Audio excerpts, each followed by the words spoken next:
Welcome to episode 208 of the Red Dirt Agronomy Podcast. I am Dave Deacon, and have we got a really cool episode for you. If you've made your way into Stillwater, Oklahoma from the west on Highway 51 over the past year, you probably have noticed some activity at the old swine facility and wondered, wonder what's going on there.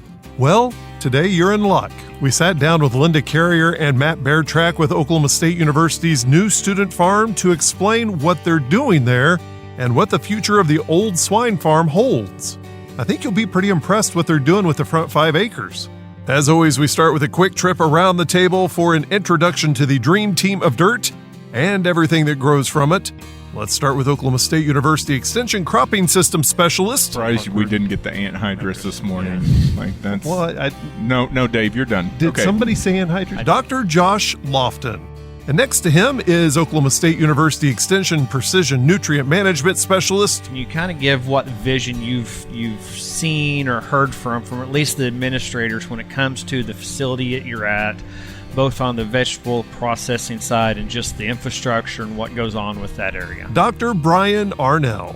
The doctors really do enjoy hearing from you and answering your questions, so if you have one about soil or crop production, jump over to reddirtagronomy.com and leave your question there, or send us an email directly and we'll discuss your question on an upcoming podcast. Now let's kick things off with an update on crops around Oklahoma. And with that, we hear from Oklahoma State University's Dr. Josh Lofton.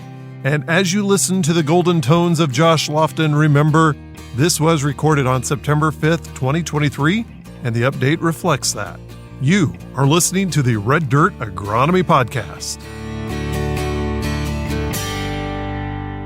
David's hot.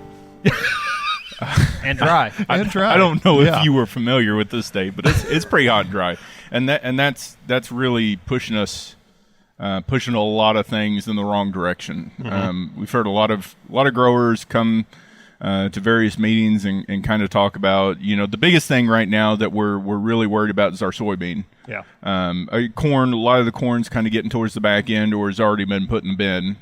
Cotton is loving life right now as long as it's got a little bit of moisture.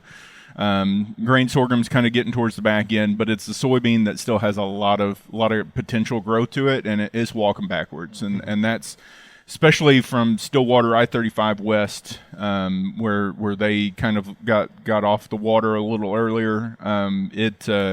It's a little worse for wear, and we're going to need cool temperatures now at this point, but we're also going to need some moisture, and that's kind of where we're at. And Brian, especially when we're getting into, we passed Labor Day, so I guarantee seeing a lot of wheat going in the ground in these really hot soils.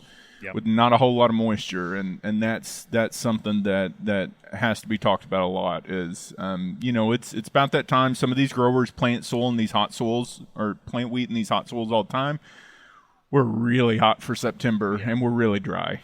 Yeah. So I'm worried the rigs I saw running over the weekend when we had a little cool off. It was only mid-90s.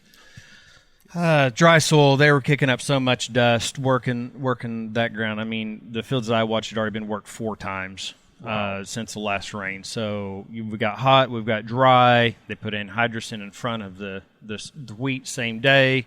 So we're talking a lot of variables that could result in some poor stands for that hot, dry, getting the heat tolerance and the coleoptile up through that. Just getting it germinated. I mean, right now at this point we're dusting it in, which dusting in throughout the Southwest isn't anything new, and so they handled that well. Well, yeah, and right now there's three-day average 4-inch soil temperatures in the 70s and 80s, and with those high temperatures, it's still not the prime planting season for wheat, especially without the moisture. We'd definitely like to see it cool off and get some soil moisture in. One aspect of what is happening right now for the wheat side, especially those that are going to delay planting, is your soil sampling. One thing that we've done recently, and we're going to share more, I should have a blog coming out about it, is how you handle the soil samples after collection. One, in this kind of temperature, do not put it in a Ziploc baggie. That is the worst thing you can possibly do, is put it in a Ziploc baggie. 2, don't leave that bag. If you use a soil testing bag, it's a little bit better, the one from Swaffle. Don't leave it in your pickup. over day. Put it in someplace cool. If you're using one of the commercial bags, so that'd be those paper bags that are wax resin lined, Right. do not seal it and leave it in a hot space, because we've got some work that shows if you sample today, you put that sealed bag, Ziploc or commercial, in your truck for 3 days, it can increase your total nitrogen that is recorded by almost 200%. Wow. And so when the soil test would tell you have 10, it's going to tell you have 20 to 40 within 3 to 6 days. Holy cow. Because what's happening is you close that environment off, and you basically create a perfect microclimate for the microorganisms to break down organic matter and release it. You create a greenhouse, and so it overestimates. So we've seen a lot of times with just improper management of sample handling post-sampling, so get it dried. If you use a Ziploc baggie or a commercial bag, just let it air dry, and preferably bring it into a house or an office that doesn't get up to 100. You want to be sub 80. So to that end, I mean, the mail trucks Yep. are going to be hot too. So I mean, are we going to see any impact from just the transportation of the soil sample post you? We were planning to the season went awry, and we still might actually put in some temperature sensors and humidity sensors in trucks from like Texas County and Cimarron County, and mail them to ourselves and record that. But yeah, that time, hopefully it's not too crazy. It's not so bad. When you it can be. Yeah. When you seal it up, that's the deal. The soil testing bags that the Swaffle uses is perforated and it sweats. That actually allows the samples to dry. So all those that we tested Swaffle, tested Ziploc, tested commercial. Swaffle dried down in 3 days and was at a baseline, and the values never changed. Oh. It was those that, if you mailed a Ziploc baggie or if you mailed a commercial resin-lined baggie, that created that greenhouse environment, because it can't sweat out. It just keeps that moisture, keeps that CO2 that's being evolved in the system. It just basically turns and burns and really breaks down. Over a 2-week window, we had an increase from it'd be 10 pounds per acre nitrate to 60 pounds per acre nitrate, Wow. and 5 pounds per acre ammonium up to 40 pounds. And so we saw what we would have told was about a 10 to 12 pound total up to about 100 pounds total. What type of air temperature are we looking at whenever that's really is it whenever the outside temperature is 100? The office sample, so we had a set of samples in a van, and actually it's cool because you can see the front. We had them on the front windshield, the middle seat, and the back seat, and every range had a different amount of change. Oh, wow. Because the temperature in that minivan that sat in the grass lot for a month didn't change. The office had a lot less change. So in that heat, we had temperature sensors and all that in there. We're hitting 100 degrees, 95 degrees in that van pretty regularly, which any closed vehicle in August, September in Oklahoma is probably going to hit that. Right. The office that was held at 72 degrees was a lot slower, but after a week, we still started seeing some pretty significant increase. Yeah. So it was still warm enough for that sealed environment, 72. So we're talking anything above probably mid to upper 80s really gets the microbial activity starting to turn. Interesting. So you will have a blog Yep. post coming out to explain that more. Only been working on that for about 3 months. Well, so that's good. Maybe it'll be released soon. I have to do things like podcast. Oh, they do cut in. They do cut in a self-serving question here. Yeah. It'd be the first time we've had one of those. I know. I Right. could go to my county educator, Yeah. who won a national award, by the way, Chad Webb. National or state? I read it as national, maybe state. Sorry, Chad, you're just one of 46, Yeah. or I guess one of 50 now. Up there. But when would be a good time, especially going into the winter that may have more moisture, to apply the lime to my pasture? Yes. If Okay. you're talking to pasture, Yeah, just do it. just do it. Just get it out there. Don't worry. Unless you're applying flour or like hydrated lime where it's going to blow away, Okay. it can sit there and nothing's going to happen to that ag lime Until it rains yeah. in. So the answer is just do it. Okay. And stop putting it off. Okay. Well, that saved me a trip There to you the go. courthouse to talk to Yeah. Chad. Anything else we need to know as far as the summer crops? Josh just actually had a field day here at the agronomy farm with cover crops. Yeah. I mean, the one issue we had with the cover crops is the growth. I mean, those were July planted cover crops, so they've basically maybe had 1 or 2 rain showers since they were planted. So They look about as good as you can expect with 100-degree constant temperatures and no rain, but it's kind of what we've had to deal with. The interesting thing that we talked about is what we have been hearing on yields across the board is I mean, can you believe, Dave, we're highly variable here in Oklahoma. We're usually pretty consistent on yields across the state. Yeah. But no, we're having some tip dieback on corn. Once corn's starting to be pulled out of the ground, and we're starting to see the good looking ears, but the tip dieback's pretty extreme. So we're seeing a lot lower yields in some of our higher yield potential areas.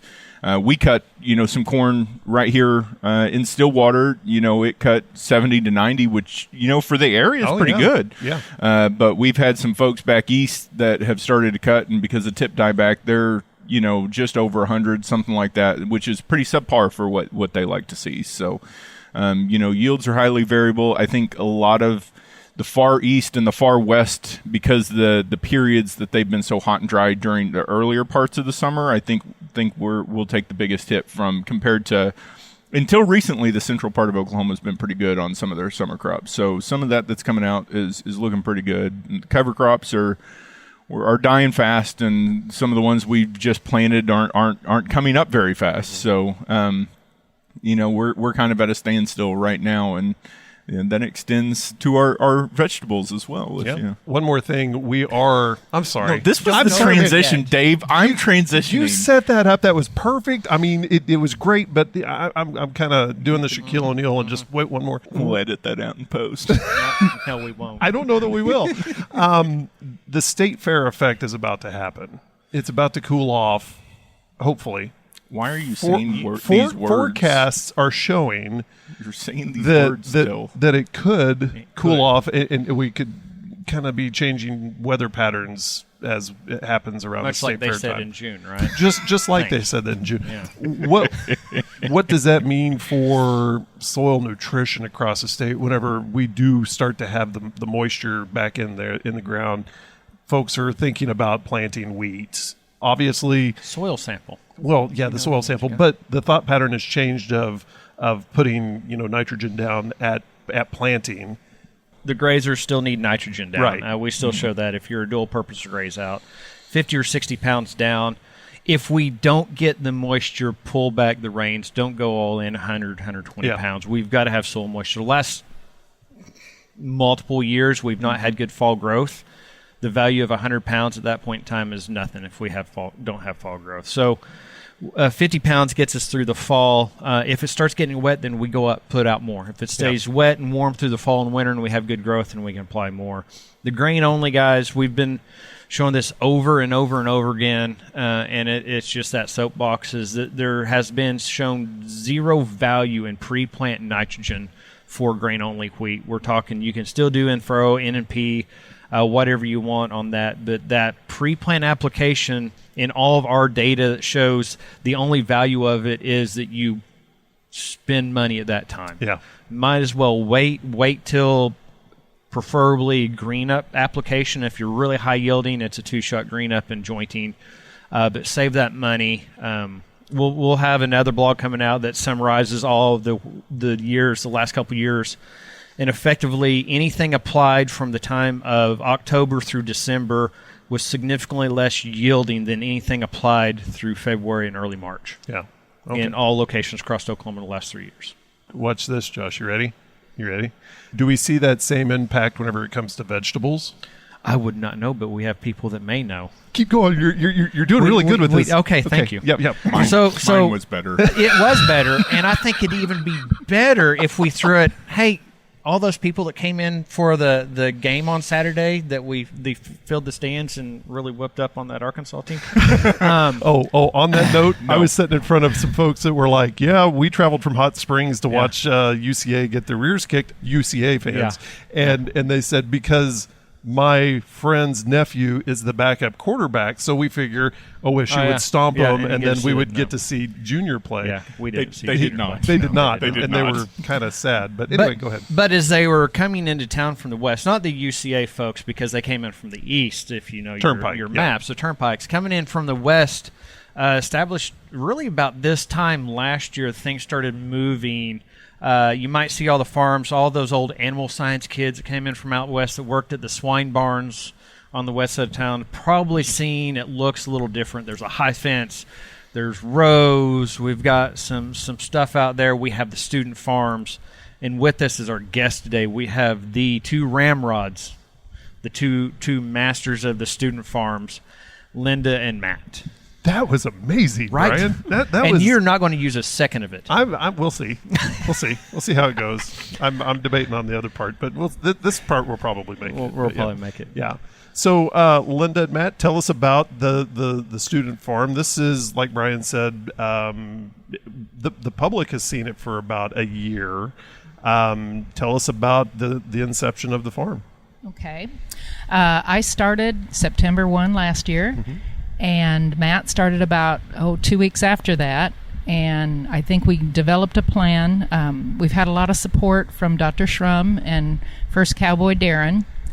And it kind of developed through our Dr. Moss, our head of the Department of Horticulture, and him and Rachel Conley, which is the director at Our Daily Bread, got together, and she said, we don't have fresh vegetables, we don't have fresh fruit, we need it. What can we do? And so they came up with this idea and plan to try to use the front acreage at the swine farm, which includes both the east and west side of that drive. So then Matt and I kind of figured out a plan to develop the west side first. Yeah. So we kind of came up with ideas of how to fence it, how to irrigate it, just everything else, cover crops. So we started with that. So it is a student farm. Whenever I first saw the signs, I thought, this is a place where someone would say, I sure miss my farm at home. This gives me an opportunity to plant the sorghum that I always wanted to plant. That's not really the approach to it, is it? No, not really. Okay. I guess our approach had to do with trying to grow vegetables for Our Daily Bread. Then. Okay. So and to get student involvement. Okay. We've had several classes come out, and one of them last year came out the first day that I started there. They came out and developed kind of plans and ideas of what they thought could work out there too. And I guess, basically from that class, they learned a lot about how to plan, because it's not just throw some seeds in the ground and hey, let's see what we get. How many students have been a part of getting to this point? What do you think? We have basically 4 or 5. Oh, really? But then there's other kids that have, the classes and things have been bought. We have about 5 kids that are core to the student farm. What all are you growing at the student farm? We're growing everything pretty much that you can grow in Oklahoma during this, the right season. Right. So we grew all cool season stuff back in the spring, which was cabbage, cauliflower, broccoli, lettuce, onions. We started harvesting that stuff in April, and we just moved right to the summertime stuff as soon as it warmed up in May. Started planting our tomatoes and okra and peppers and all of our melons. Yeah. And it's just been going on, and then we've already back to cool season again. So we've already got our cabbage and broccoli and stuff like that already planted. How many acres are there right now that are active? 2.5. 2.5 acres. 2.5 acres, and it's under drip tape. So one of the development processes is first they brought in, I think you did wheat first and then the manure, or manure then wheat? We did manure first. So they brought in, that ground was not, I was out there with Dr. Mass's class, not the best soil that we could just be going. And I was out there with Dr. Mass's class the other day. It's like, typically when you have a group come to you, say, we want to start a truck farm, or, I'm going to, they hardly ever have Class A deep, dark, rich soil. They're talking something that's been wore out. And this ground had seen its time, right? So at the time, it was September last year. I don't think we could get a soil probe in the ground. It wasn't easy to get a soil probe in the ground this year.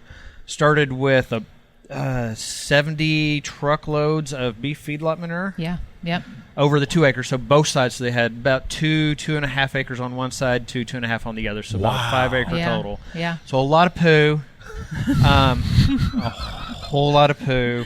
Yeah. And then they cover cropped wheat, which was really cool for me as a fertility person because you drive by and you either see losses or where the spreader didn't go because it was like a mosaic, especially on that east side. And then they brought in the water, and they're on 10-foot, right? Drip, 10-foot 10-foot sections. They're bedded up, plasticulture on the most part of it. And so really watching through the inception, getting that fence up, I think, was critical. Yes, definitely. A lot of deer. Bottom. Oh, yeah. It's a handy feed plot there. Talk a little bit about what you've been able to deliver as far as totals and types to Our Daily Bread and how they're, how not only what you're delivering, but how is it impacting Our Daily Bread? And Okay. To date, we are at about 43,000 pounds of vegetables that have been delivered to Our Daily Bread. And if you put a cash value on that, it's over $70,000. So the impact to Our Daily Bread has just been huge. They used to have to limit their customers, if they got any fresh produce at all, they could have one. And now they're able to let them take bags full of produce, where in the past they were not able to have but maybe one fresh produce. And the produce that they were getting was end of life. Can you talk about that a little bit? Exactly. Yeah, because they do a recovery from the grocery stores. So as Walmart, Sprouts, Aldi, all those stores get to the end of the line on what they've got out, that's what Our Daily Bread was getting. So a lot of that produce was not any good by the time it got to Our Daily Bread, and most of it had to be composted. So it wasn't good. What have been some of the popular vegetables and foods that you've brought in, and some that you thought might be popular that may not have been? Broccoli was pretty popular. Yeah, broccoli was probably number one because people know what to do with it. And then cabbage we thought would be a big hit because the storage life on it's really good, and we thought, well, we'll do cabbage, but a lot of people didn't really know what to do with it. And we had a lot of cabbage. So sweet corn was, I guess the sweet corn we did two plantings of sweet corn, an earlier one and then a mid-season one, and we had planned on doing one this fall, but it was hot and dry and our tiller was in the shop, and so we couldn't get ground ready for the third planting. But that went over. They said the sweet corn we took them, which the last time we took them 1,000 ears roughly, and it was gone in 2.5 days. Whenever you are selecting the vegetables to plant, you have your core that you're going to plant every year. Mm-hmm. Are you looking to expand that out to things that folks may not be used to, like eggplant or something else that kind of broaden the horizons a little bit? Yeah, we are. When we first started, we did have a survey that Our Daily Bread took. So they, of course, all the summertime stuff is number ones, tomatoes, peppers, and all that. But I think in the future, we're going to get more root crops and probably eggplants, things like that. Stuff that you don't. It's not probably the norm, but since we can deliver it now, we can deliver it in spades. So I think we're going to branch out, especially when we get that east side going. Yeah. You guys started on the west side, and you got the whole other east side. What's the plan for that? And do you have enough? Do you think the demand is going to continue to increase now that people know that they can come in and get a lot more fresh produce, or is there going to have to be an alternate route? I mean, because you guys are taking a lot of vegetables there already. Is there going to have to be an alternate if you do open up that complete east side, or is it going to be a rotation? What's the plan for that? We've thought about it both ways, but I think we're going to take full advantage of both sides. The east side, we're going to kind of rotate and move all of our cool season crops to there starting next spring, and then move this, on to the summer crops. And then the west side next year will be kind of our finish up crops, probably of other things. But so we'll we hope to use both sides. And for that matter, what you're talking about, Our Daily Bread isn't just Stillwater. It's the whole county. So they have a mobile market that goes to Ripley, Glencoe, Perkins, Cushing, all the smaller towns within Stillwater that, those people, if they can't make it to Stillwater, they're able to get fresh produce and other, food from Our Daily Bread. but and also Pete's Pantry on campus. Mm-hmm. So Lincoln Academy as well. So several different locations that serve the whole county of Payne County. Now, if we get to the point where we're producing more than they can handle, they've talked about going out to the regional food bank, and possibly some of our produce would end up, going more regional. So you have talked about, so we talked a lot about vegetables. They've talked about vegetables, and they talked about fruit. So Right. is there a plan to go the next level and get into, you get a lot of fence line, maybe some blackberry, what's the next step from a fruit perspective? Is there going to be something pretty substantial going that direction? Possibly. We haven't talked about it too much. I think strawberries is one of the biggest issues because that was one of the demands at Our Daily Bread was strawberries. And so we would probably incorporate some of them, maybe not until next fall.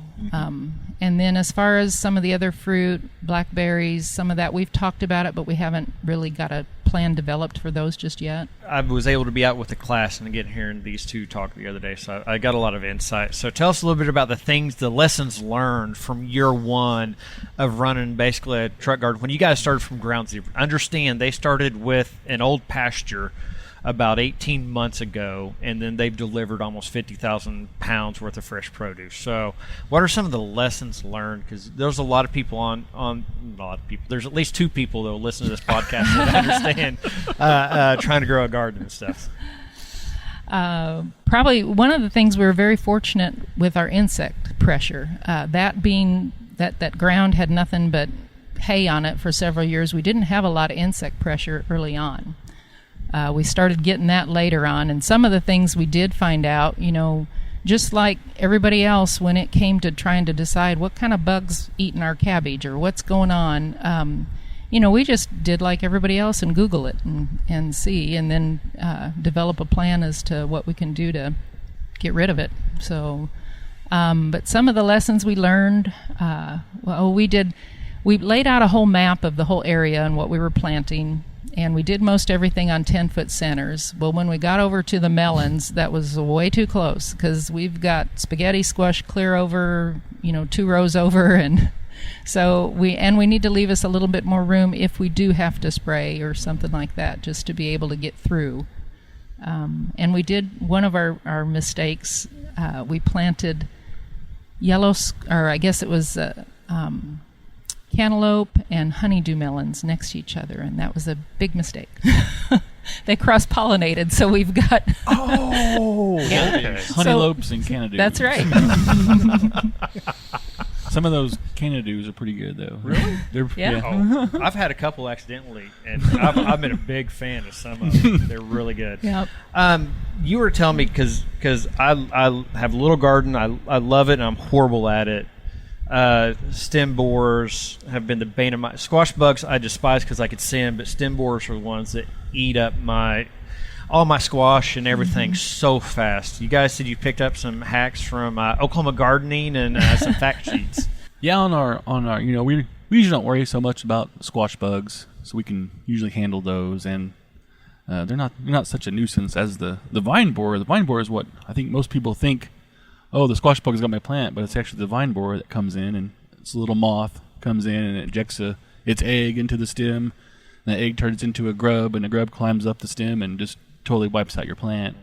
Well, last year, I guess before I came here and work, I was working at a food bank in the city, doing basically the same thing, and there was a couple of guys that had like a soil store, so it was a store, and they had videos on YouTube where they were injecting BT into the stems of the squash, and they would have updates. They do their zucchini and all that. So we try that. And it was already too late in the season last year to try it, but this year we said, well, look, we're going to give that a shot, and we still, we probably harvested over 100 yellow squash this morning. Wow. Yeah. Our zucchini went down, but Almost 200. yeah, zucchini, it's got a lot of it'll get mildews and stuff like that. So it ran its course and died, but we still have yellow squash coming out of our ears.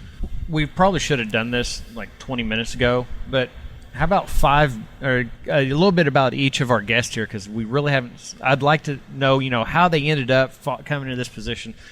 I've known Linda for a couple days, but well, I grew up in them. we that's know your awkward. story I know. over and over again. I am so sorry. No, That it's okay. that always makes. I'm it so surprised we awkward. didn't get the anhydrous this morning. Like that's Well, no, Dave, you're done. did okay. somebody say anhydrous? I did. No, Did you really? You snuck no, anhydrous? I- Oh, okay. no, I know nobody better. said anhydrous. Okay. Well, see, the thing is, I have to wait for someone to say it.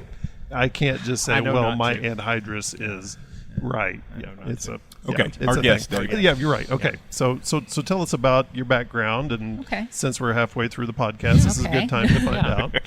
All right. Well, I grew up on a farm in southern Minnesota, and we had livestock and row crops, and from there I ended up making my way to Oklahoma, warmer weather.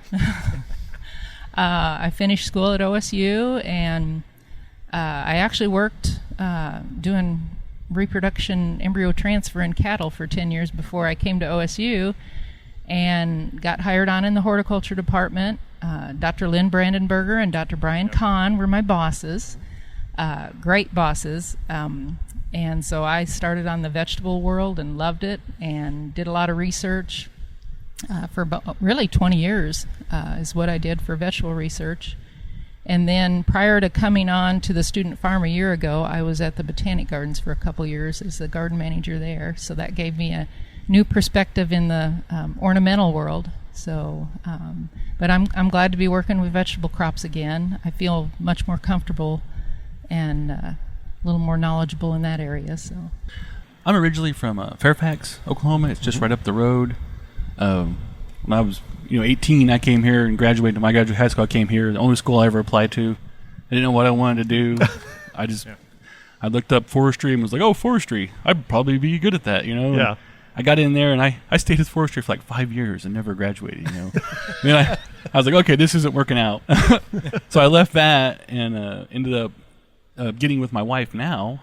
And it was like probably a year after I left school, I decided, man, I should have been a horticulturalist. Yeah. And then I waited about 10 years to come back, so I was like 35 when I finally came back. I was like, I was a backyard gardener, and I thought, man, I've done this enough to where I want to take it to another level, like not just my own little farm, but something else, and I thought, well, the only way to do that is to go probably back to OSU. And it was funny because I always tell people, like 2010, 2012, we were sitting around, I was doing my spring garden, my kitchen table, and my wife, I don't know if I was complaining or what, but she just said, why can't you do this for a living? I said, that would be the goal, but I don't know how to make it work, and I said, you know what I'd really like to do? I'd really like to be able to get paid to be a gardener, grow vegetables, and give those vegetables away for free. And it's like, that seems like what's right is right, and then I thought, well, I need to go back to OSU, and I'm going to find the experts in vegetables. And I ran into her and Dr. Brandenberger, and Dr. Brandenberger was a guest lecturer in like the first class in the January class, and one of the first things he said was, why grow something if you can't eat it? And I was like, I've been saying that for like 10 years. So then I came back and got my degree, and I was in grad school for a second and decided I gotta quit that and go, I gotta start making some money because 4 years of no paycheck is kind of tough. And I went down to the city and got a job with them at Skyline Urban Ministry and was their garden manager. And I was there like a month, maybe, in 21 and in January or 22, whenever that was. And Dr. Moss, our boss, called us and said, hey, I got something cooking. You might keep your options open. I said, okay. And we talked about it all year. And then finally, last year, it was a done deal in August. So I came back in September. Yeah. One last thing I've got. Can you kind of give, and I know it's all in the future, but can you kind of give what vision you've seen or heard from at least the administrators when it comes to the facility that you're at, both on the vegetable processing side and just the infrastructure and what goes on with that area? Sure. I think we're going to continue. There's actually, people think it's just that 5 or 6 acres up front, but there's a lot of land behind the barn. Probably, I think altogether there's over 80, maybe closer to 120 acres there. Most of that is in the floodplain, or pretty much all of it is behind the hill there because of the Cow Creek and Stillwater Creek. But they do, the plans are to try to develop more areas behind there for vegetable production. There's one area they're considering for an organic vegetable production there, as well as, just expanding and even looking into, some of your fruit trees, and some of that might be in that back area. There's thoughts of, obviously the swine barn. Everybody wants to know what's happening. Are they tearing it down? When the roof came off, it was like, okay, they're tearing it down. They're not tearing it down. As of right now, the plan is to hopefully fix it up. Obviously, that would cost a tremendous amount of money. But yeah, I think that's kind of in the works. I think a lot of people want to see it come back to life and be something. So I think, that's kind of where they're headed. And we'll just see how that progresses. What about processing? Because right now, my understanding is one of the limitations to take this to, say, regional is that they can't take, let's call it a dirty crop, right? You're taking it straight from field right to our daily bread, and they put basically notice on it that said this needs to be cleaned. But when it goes to the regional, it's a different story, correct? The plan right now is to get a facility. It's in the works, so it's coming, a processing facility where we can wash it and actually store it too, so we'll have some cold storage. Because that was one of the things we ran into this year. I don't think our daily bread realized how much we were actually going to be producing and how much they could hold, versus how much we're taking. We've overloaded them on a few crops this year. So yeah, if we had another cold storage here, it would be be super beneficial. It's amazing what someone can do with a 2.5 acre area. I mean, my grandpa had he had probably about an acre garden, and as a kid I remember, wow, we have tomatoes for days and months and years, and to scale that up, even more, and not that my grandpa didn't know what he was doing, but you have someone with your background that can actually plan out, the most effective way to get the most bang for the soil buck. It's amazing what has occurred in just 1 year, and what the future holds for that. So go back to Brian said earlier about your challenges. So as you know, I think Lynn and you have been on programs to where we've all talked about the 5 acre lots. Whenever we do like truck garden meetings, there's so many people interested in truck gardens. So if you got somebody out there that wants to start that, you got 2 people here that have basically, with a little more funding than some of our growers do, but with a lot less time than they have. Yeah. So how do you go about that? What would you recommend in going through the process of starting from a pasture, turning it into a truck garden that, heck, I think anybody would love to have that much produce coming off of a 2.5 acre patch. So, what would your recommendation be to somebody that's wanting to start it? A lot of planning, a lot of coordinating how to work your plants and your rows and going across, irrigation, deer fencing. All of that was a huge something to figure out. So when we had that done, we planned our deer fencing, and we did it all ourselves, and trying to get our posts in the ground last year when it was so dry was a nightmare trying to get them in. But finally we irrigated it. We irrigated the row with a drip tape just to get some moisture in the ground so we could get our posts in the ground. But it took a lot of planning, a lot of time to figure out what crops went where and how to do that. Start small, and know where you're going with it, what you want to grow and where you're gonna take it. You're gonna sell it. What are you gonna do with it? So that's just lots of planning. And we talked earlier because we do the pumpkins for the agronomy club. That water and plastic was a game changer, and so somebody going out and weed control, also helping to manage the moisture underneath and on all those kind of things is it's worth the investment. Yes. Well, and equipment needs, that's a huge cost on anybody that's thinking about doing this. You've got to have a tractor, a tiller.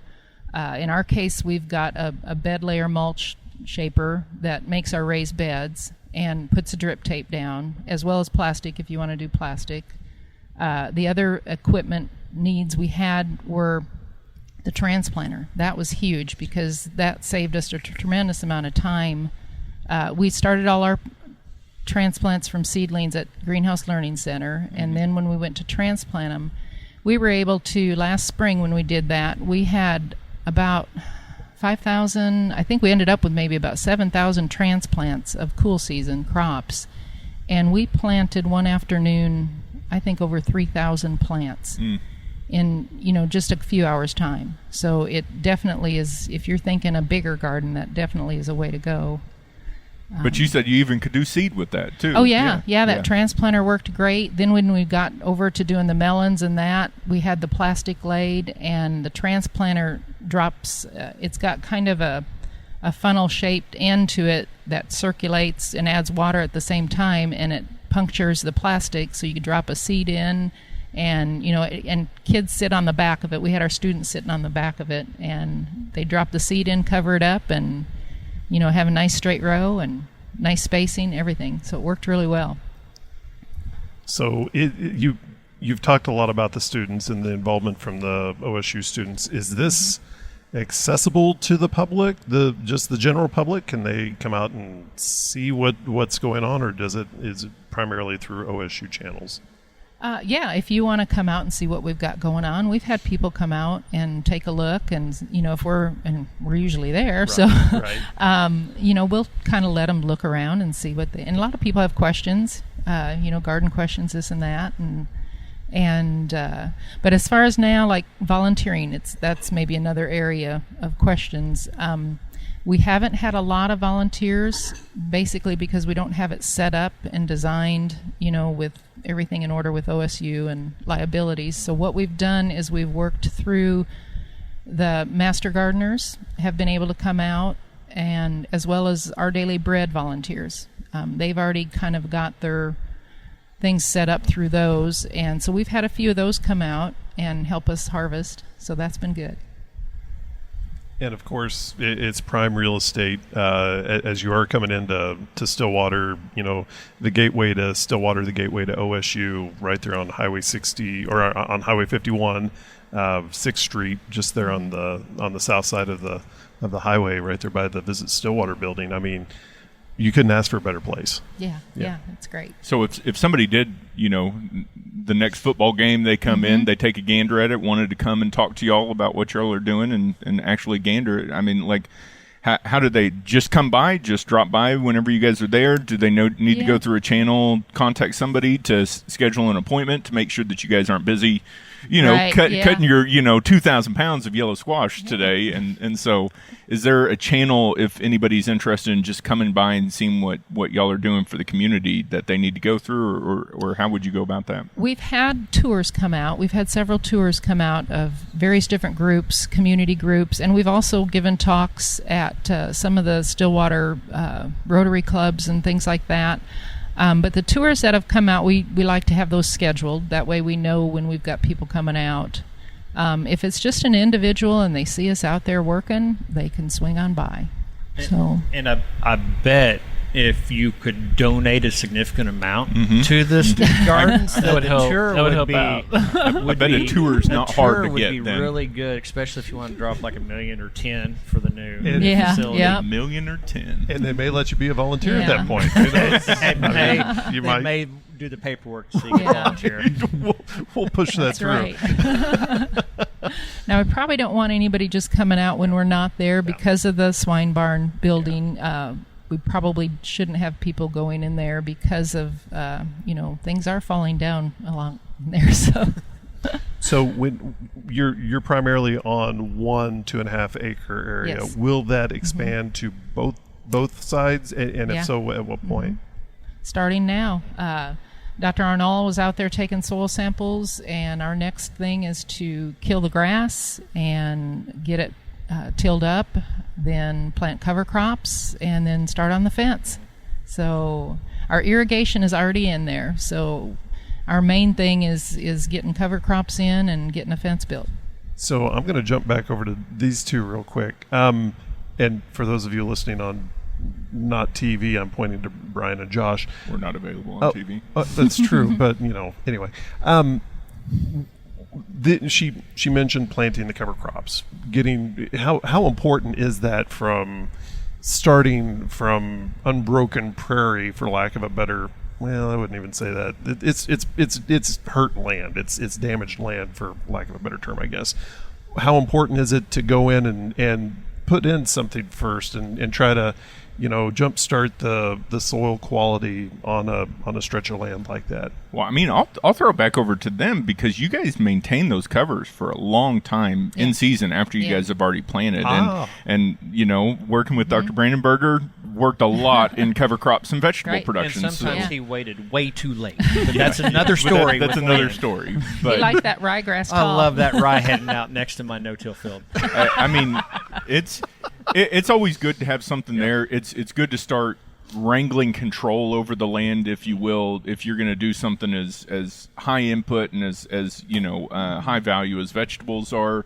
I think Dr. Brandenberger's kind of shown over the years that vegetables and cover crop just are made for each other. Just having nice, residue out there, maintain soil moisture, especially if you're with very fragile land that might not hold that much moisture. It's good, if nothing else, to kind of lock that moisture into place, provide a good microclimate. But I mean, again, I'll kick it back over to them to discuss why cover crops, what is the intent, because a homeowner that has even a larger scale garden might not think of cover crops for the vegetables. So why would you do that in your vegetable production? Increase that organic matter. That's probably the biggest thing. And when you do that, it just makes, like you guys know, it makes the soil that much better. It retains water better. There's just so many benefits to using cover crops. Like we did a combination of wheat and crimson clover. And of course your wheat will add a ton of organic matter, where the crimson clover will, help on nitrogen and fixating that. So, and we did do that east side last year. We planted cover crops in it. And so, and then kind of all through the summer, we just mowed it mainly just to kind of, of course now there's a lot of Johnson grass growing in there, but we'll get it worked up and get another cover crops down, and hopefully that'll suppress some of our other grasses as well. Yeah, one of the things I'd add is that they started with extremely low organic matter, shallow sloping soil. So this was truly red dirt. This is red soil, highly eroded, shallow. I mean, we're hitting clay layer between 6 and 10 inches, probably across a lot of the field. Or increase in clay, at least to that. And so the organic matter, the manure they brought in was extremely important, but the value of the cover crop is, so you got manure in there, and it took a lot to get things going, but the downside of that was there was so much, so you have a lot of nutrients that were delivered in that manure. We're talking, we mathed it out, it was like 30 ton per side, so or more than that. It might have been 40 or 50 ton per side. So we're looking at 30 ton per acre, I think is kind of what we mathed it at. That's a significant amount of nutrients. With the cover crops, at least in there, you're cycling the nutrients and you're not adding more. So if you're to go back with more manure, now you're putting on more phosphorus, putting on more nitrogen, more potassium. And so at least with the covers, you're cycling it, not adding it. Because at some point you'll need to add more. But at this point, 30 tons per acre is a significant amount of manure to add. So we need to cycle it more than we need to add. And I'm just going to take the extreme novice approach to that. So whenever I say I want to devote this acre to a vegetable garden, obviously I need to do a soil sample. Secondly, I need to source some manure, I guess, and then approach the tillage part of it too, I suppose. Or compost. Yep, compost. Yeah. If you have access to manure, well, the compost, I guess you have less restrictive time. Right. If you have access to manure, so there's a time when you can do that, and Linda and Matt should probably talk on that. Manure is just as good as compost. We need to understand that a manure is not worse than a compost, except for some of the biological things we have to worry about as far as disease and residual. Yeah. Right. And same thing as people are talking about, well, we might need to compost the cover crop. No, don't compost the cover crop. Just work it in. It's just as good. Compost it, yeah. And the manure, as it breaks down, usually 120 days, I think, is what they recommend for giving that manure time to break down before you harvest anything off of off of it. So,